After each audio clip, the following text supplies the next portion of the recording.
Lunes de la segunda semana del tiempo ordinario. Evangelio y lecturas del día lunes 15 de enero del 2024. Lectura del primer libro de Samuel. En aquellos días, Samuel le dijo a Saúl: «Te voy a manifestar lo que el Señor me dijo hoy en la noche». Él le contestó: «¿Qué te dijo?». Samuel prosiguió: «Aunque a tus propios ojos no valías nada, ¿no llegaste acaso a ser el jefe de Israel? El Señor te ungió como rey de Israel. Él te ordenó llevar a cabo una expedición contra los amalecitas, diciéndote: ve y destruye a esos pecadores. Hazles la guerra hasta acabar con todos ellos. ¿Por qué no has obedecido la voz del Señor y te has quedado con el botín, haciendo lo que desagradaba al Señor?». Saúl le respondió a Samuel: «No, yo obedecí al Señor. Llevé a cabo la expedición que Él me ordenó. Traje cautivo a Agag, rey de Amalec, y acabé con los amalecitas. Fue el pueblo el que tomó del botín lo mejor de las ovejas y los bueyes para sacrificarlos al Señor, nuestro Dios, en Gilgal». Pero Samuel le replicó: «¿Crees tú que al Señor le agradan más los holocaustos y los sacrificios que la obediencia a sus palabras? La obediencia vale más que el sacrificio, y la docilidad más que la grasa de los carneros. La rebelión contra Dios es tan grave como el pecado de hechicería, y la obstinación como el crimen de idolatría. Por haber rechazado la orden del Señor, Él te rechaza a ti como rey». Palabra de Dios. Te alabamos, Señor. Salmo 49. Quien me da gracias, ese me honra. No voy a reclamarte sacrificios, dice el Señor, pues siempre están ante mí tus holocaustos, pero ya no aceptaré becerros de tu casa ni cabritos de tus rebaños. Quien me da gracias, ese me honra. ¿Por qué citas mis preceptos y hablas a toda hora de mi pacto, tú que detestas la obediencia y echas en saco roto mis mandatos? Quien me da gracias, ese me honra.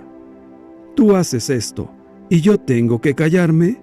¿Crees acaso que yo soy como tú? No, yo te reprenderé y te echaré en cara tus pecados.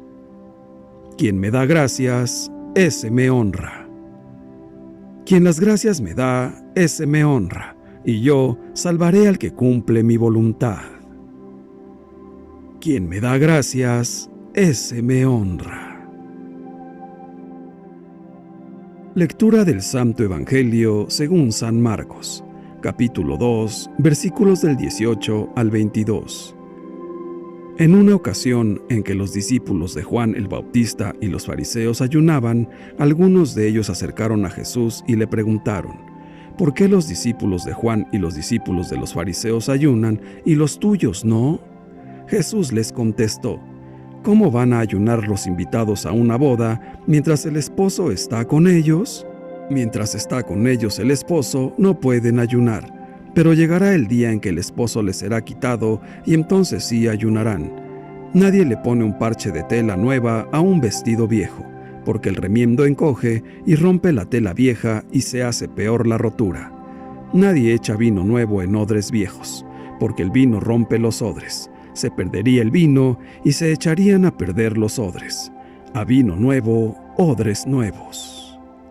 Palabra del Señor. Gloria a ti, Señor Jesús. Reflexión. En el texto de hoy, San Marcos nos trae la discusión sobre el ayuno. Jesús es cuestionado por los fariseos y por los discípulos de Juan sobre por qué sus discípulos no ayunan como sí lo hacen ellos. En la tradición israelita, el ayuno se asociaba a dos circunstancias: la llegada de una desgracia, siendo el ayuno señal de duelo, o la proximidad de un acontecimiento importante, siendo el ayuno señal de preparación. Hay que saber, sin embargo, que el único ayuno prescrito en la Sagrada Escritura era anual, para el día del perdón, pero los fariseos practicaban ayuno 2 veces por semana y parece que los discípulos de Juan también. Por eso cuestionan directamente a Jesús: Si tienes discípulos, ellos también deben ayunar. Pero el Señor les dice que no ayunan porque celebran su presencia en medio de ellos como el esposo en la fiesta de bodas. Jesús usa la imagen de Dios Padre como esposo del pueblo de Israel. Jesús es Dios con nosotros. No hay motivo para que los discípulos ayunen, porque no hay duelo ni preparación, porque el Señor está aquí y colma de felicidad sus corazones. Hay una nueva forma de relacionarse con Dios, vino nuevo, remiendo nuevo.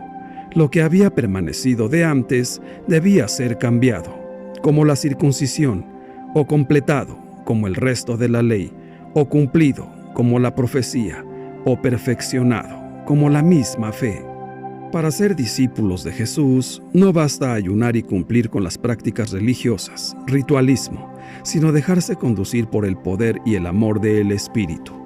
A sus discípulos, Jesús les recuerda que han de recibir su mensaje con espíritu nuevo, que rompa el conformismo y la rutina de las almas avejentadas, que lo que Él propone no es una interpretación más de la ley, sino una vida nueva. La palabra de Dios es viva, es libre, el Evangelio es novedad, la revelación es novedad, Jesús es muy claro, vino nuevo en odres nuevos. Dios debe ser recibido con esta apertura a la novedad, y esta actitud se llama docilidad. El sacrificio exterior, para ser auténtico, debe ser expresión del sacrificio espiritual. Los profetas de la antigua alianza denunciaron con frecuencia los sacrificios hechos sin participación interior o sin amor al prójimo. Jesús recuerda las palabras del profeta Oseas, que dicen: misericordia quiero, no sacrificio. Padre nuestro, ayúdanos a crecer espiritual y apostólicamente para poder ofrecerte una vida nueva, marcada por el amor a ti y a nuestros hermanos. Ven, Todopoderosísimo Espíritu Santo, ayúdanos a comprender, meditar y aplicar la palabra de Dios, y que así como lo haces con nosotros, otros puedan llenarse y regocijarse con la buena nueva. Señor Jesús, hoy nos invitas a dejar lo viejo, lo desgastado, la rutina. Danos la fortaleza y la templanza que necesitamos para poder seguirte y no abandonar nunca el camino que nos lleva a la vida eterna. Santísima Virgen María, acompaña siempre a los cristianos católicos de hoy en día para que puedan cumplir con los mandatos de Dios. Enséñanos, Madre nuestra, a ser obedientes con nuestro Padre eterno. Dios te salve María. Que Dios nos bendiga a todos. Amén.